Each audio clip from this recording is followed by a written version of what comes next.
सोचिए, अगर हमारे पड़ोसी गैलेक्सी ने अभी इसी पल हमारे आसमान पर पहला वार कर दिया तो? नहीं, मिसाइल वगैरह नहीं।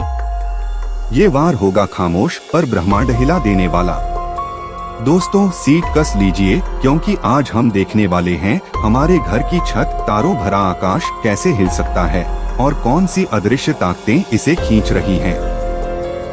हाँ, बात हो रही है एंड्रोमेडा की, वो विशाल पड़ोसी जो हमारे साथ डांस के लिए लाइन में खड़ी है। वैज्ञानिक कहते हैं असली टकराव करीब 4 अरब साल बाद तय था, पर अगर पहली चाल अभी चली जाए तो? गुरुत्वाकर्षण के खिंचाव से सबसे पहले हमारी गैलेक्सी के किनारे कांपेंगे, जैसे समंदर में ज्वार आते ही नाव डगमगाती है। फिलहाल एंड्रोमेडा हमारी तरफ आ रही है। स्पीड करीब 110 किलोमीटर पर सेकंड, और ये किसी जेट से भी कहीं तेज महसूस होता। ये रफ्तार आकाशगंगा के स्केल पर खतरनाक नहीं लगती, पर लंबी दौड़ में छोटी सी बढ़त भी सब उलट देती। पहला वार होगा टाइडल पुल, जो हमारे बाहरी गैस और धूल को खींचना शुरू करेगा। आप सोचिए, सबसे पहली निशानी आपको रात के आसमान में क्या दिखेगी? हल्का सा झुकाव तारों की पट्टी में, या अचानक से टूटी फूटी गैस की पतली धाराएं? नीचे कमेंट में अपना अंदाजा लिखिए, क्योंकि आपका जवाब अभी के अभी दूसरों की सोच ट्रिगर करेगा। और हाँ, ये बहस हमें असली सिग्नल पकड़ने की ट्रेनिंग भी देती है। हम और एंड्रोमेडा के बीच दूरी है करीब 25 लाख लाइट ईयर। इतनी दूर की रोशनी भी थक कर सफर करती लगे, पर गुरुत्वाकर्षण को रास्ते नहीं चाहिए, बस द्रव्यमान चाहिए। जैसे जैसे खिंचाव बढ़ेगा, हमारी गैलेक्सी की डिस्क हल्का सा मुड़ेगी और दूरबीनों में धुंधली लंबी पूंछें बनती दिखेंगी। यही होंगी शुरुआती ट्रेंच लाइनें। पहली हलचल हमारे डार्क मैटर वाले बाहरी घेरों में उठेगी, जो किसी पारदर्शी कंबल की तरह चारों तरफ फैले हैं। ये कंबल गैस के बादलों को बाहर की तरफ धकेलने और मोड़ने लगेगा। स्टार फॉर्मिंग रीजन में दबाव बढ़ेगा और कहीं कहीं पर बनने लगेंगी चमकदार गांठें, जैसे कोई अदृश्य उंगलियां डिस्क पर सरक रही हों। युद्ध रेखा पर अगला इफेक्ट, भगोड़े तारे। कुछ सितारे इतने जोर से लात खाते कि हमारी गैलेक्सी की पकड़ से बाहर निकल जाएं। उनकी गति इतनी जबरदस्त होगी कि कोई भी रॉकेट उनकी बराबरी न कर पाए। ये रॉक स्टार्स रात के आसमान में बेहद तेज, सीधी लाइनों में खिसकते पॉइंट्स जैसे दिखेंगे, अगर आप सही समय पर देखें। दोनों गैलेक्सियों के दिल में बैठे ब्लैक होल सूरज से करोड़ों गुना भारी, दूर से भी एक दूसरे की धड़कन महसूस करने लगेंगे। अभी टकराना नहीं, पर गैस के बादल उनके इर्द गिर्द ज्यादा जोर से घूमेंगे। इससे एक्टिव गैलेक्टिक न्यूक्लियस जैसा फ्लेयर उठ सकता है, जो एक शहर की बिजली से कई पट ज्यादा चमक दे। जब गैस टकराकर सिकुड़ेगी तो शुरू होगा स्टारबर्स्ट। हर साल हजारों नए तारे, जैसे किसी फैक्ट्री की असेंबली लाइन चल पड़ी हो। ये नए तारे बहुत गर्म और चमकीले होंगे। उनकी अल्ट्रावायलेट रोशनी नेबुला को नीले रंग में रंग देगी। और हाँ, ये शो हमारे आकाश के कुछ हिस्सों को रातों रात बदल देगा।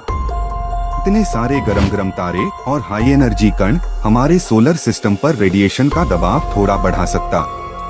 मान लीजिए औसत बैकग्राउंड बस 1% ऊपर चला गया। ये सुनने में छोटा लगे, पर जैविक सिस्टम्स के लिए ये माइक्रोनज भी रूटीन से बाहर धकेल देता। चिंता नहीं, पर नजर बनाकर रखना पड़ेगा। ऐसी कॉस्मिक हलचलों का असर हमारे यहाँ पहुँचने में समय लगेगा। सोचिए, मानव सभ्यता जैसी 5000 साल पुरानी कहानी तो बस एक पन्ना है, कॉस्मिक कहानी कई मोटी किताबें हैं। इसलिए पहला साफ दिखने वाला बदलाव धीरे धीरे आएगा, पर आना तय है और हम उसे पकड़ने के लिए तैयार खड़े हैं। नासा के हबल टेलीस्कोप ने 2012 में एंड्रोमेडा की हलचल को बेहद बारीकी से नापा और दिशा की पुष्टि की। ये वैसा ही है जैसे आप दूर जाती ट्रेन की सीटी से उसकी चाल पहचान लें। उसी डेटा ने हमें सिखाया कि पहला वार होगा खींचतान, न कि धमाका, और इसे हम लंबे एक्सपोजर फोटो में ट्रैक कर सकते हैं। जेम्स वेब टेलीस्कोप ने 2023 में धूल के आर पार झांककर दोनों गैलेक्सियों जैसे सिस्टम्स में स्टार फॉर्मिंग गांठें पकड़ ली। इसका मतलब जब खिंचाव बढ़ेगा, हम रेड इंफ्रारेड इमेजेस में नई नर्सरीज को पल पल ट्रैक कर पाएंगे। यही लाइव मैप हमें बताएगा कि हमला कहां सबसे ज्यादा असर दिखा रहा है। यूरोप का गया मिशन अरब से ज्यादा तारों की पोजीशन और मूवमेंट नाप रहा है, और यही हमारी शुरुआती चेतावनी घंटी बनेगी।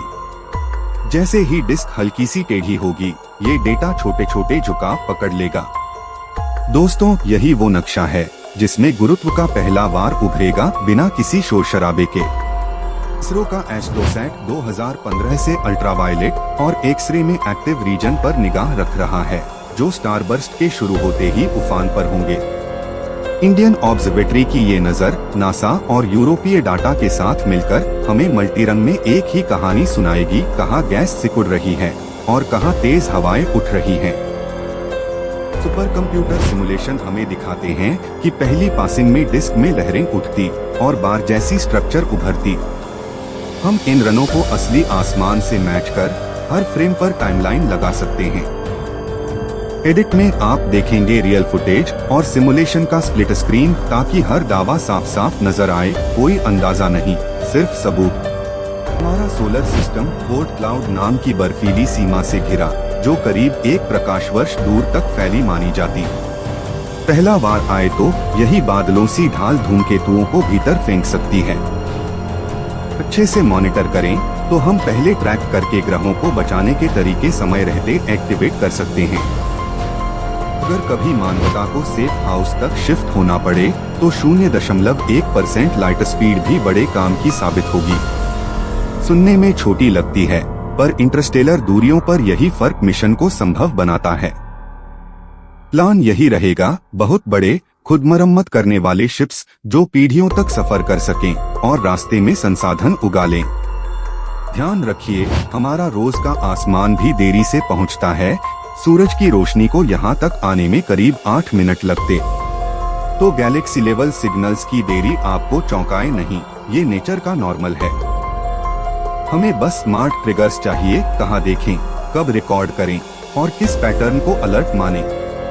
गुरुत्वीय तरंगें इस स्टेज पर बहुत हल्की होंगी, पर लाइगो जैसी वेधशालाएं, जिनकी बाहें करीब 4 किलोमीटर लंबी हैं, सीमाओं को छू रही हैं। अगर कोई असामान्य कंपन मिला, हम उसे आकाश में उसी दिशा से जोड़ेंगे जहां गैस्टेल्स उभर रही हों। डेटा की क्रॉस चेकिंग से ही भरोसा बनता है।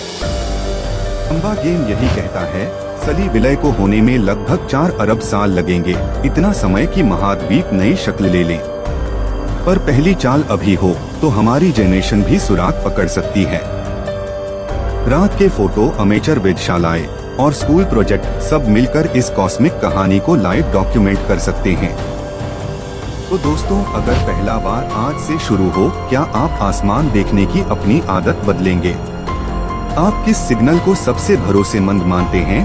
धूल की पूंछें, नए तारे या ब्लैक होल की चमक? नीचे दिल खोल कर लिखिए, और ऐसे ही दिमाग हिला देने वाले स्पेस ट्रेल्स के लिए चैनल को सब्सक्राइब कर दीजिए।